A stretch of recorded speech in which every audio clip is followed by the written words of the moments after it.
Hi everyone, this is Abbiss here. I thought I could do a little bit of reading of Harry Potter and the Philosopher's Stone, as I know how many of our children at school absolutely love J.K. Rowling and immersing themselves in some of the Harry Potter books. So let's get started. Chapter 1: The Boy Who Lived. Mr. and Mrs. Dursley of number 4 Privet Drive were proud to say that they were perfectly normal, thank you very much. They were the last people you'd expect to be involved in anything strange or mysterious, because they just didn't hold with such nonsense. Mr. Dursley was the director of a firm called Grunnings, which made drills. He was a big, beefy man with hardly any neck, although he did have a very large moustache. Mrs. Dursley was thin and blonde and had nearly twice the usual amount of neck, which came in very useful as she spent so much of her time craning over garden fences, spying on the neighbours. The Dursleys had a small son called Dudley, and in their opinion there was no finer boy anywhere. The Dursleys had everything they wanted, but they also had a secret, and their greatest fear was that somebody would discover it. They didn't think they could bear it if anyone found out about the Potters. Mrs. Potter was Mrs. Dursley's sister. They hadn't met for several years, and in fact, Mrs. Dursley pretended she didn't even have a sister, because her sister and her good-for-nothing husband were as un-Dursleyish as it was possible to be. The Dudleys shuddered to think what the neighbours would say if the Potters arrived in the street. The Dursleys knew that the Potters had a small son too, but they'd never even seen him. This boy was another good reason for keeping the Potters away. They did not want Dudley mixing with a child like that.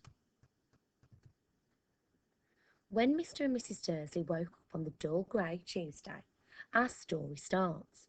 There was nothing about the cloudy sky outside to suggest that strange and mysterious things would soon be happening all over the country.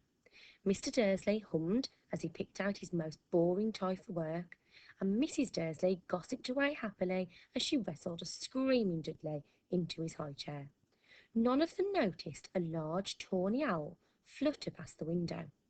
At 8:30, Mr. Dursley picked for his briefcase, pecked Mrs. Dursley on the cheek, and tried to kiss Dudley goodbye, but missed, because Dudley was now having a tantrum and throwing his cereal at the walls. "Little tyke," chortled Mr. Dursley as he left the house. He got into his car and backed out of number 4's drive. It was on the corner of the street that he noticed the first sign of something peculiar. A cat reading a map. For a second, Mr. Dursley didn't realise what he'd seen. Then he jerked his head around to look again. There was a tabby cat standing on the corner of Privet Drive, but there wasn't a map in sight. What could he have been thinking of? It must have been a trick of the light. Mr. Dursley blinked and stared at the cat. It stared back. As Mr. Dursley drove around the corner and up the road, he watched the cat in the mirror. It was now reading the sign that said Privet Drive. No looking at the sign. Cats couldn't read maps or signs. Mr. Dursley gave himself a little shake and put the cat out of his mind. As he drove towards town, he thought of nothing except a large order of drills he was hoping to get that day. But on the edge of town, drills were driven out of his mind by something else. As he sat in the usual morning traffic jam, he couldn't help noticing that there seemed to be a lot of strangely dressed people about.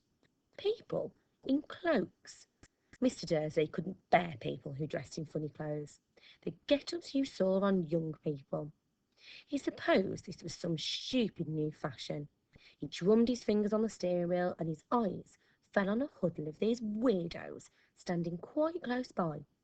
They were whispering excitedly together. Mr. Dursley was enraged to see that a couple of them weren't young at all. Why, that man had to be older than he was, and wearing an emerald green cloak. The nerve of him! Then it struck Mr. Dursley that this was probably some silly stunt. These people were obviously collecting for something. Yes, that would be it. The traffic moved on, and a few minutes later, Mr. Dursley arrived in the Grunnings parking lot, his mind back on drills. Right, I'm going to leave it there for now. I will come back to you with the next part of our reading session and with a little bit more of chapter 1. See you soon.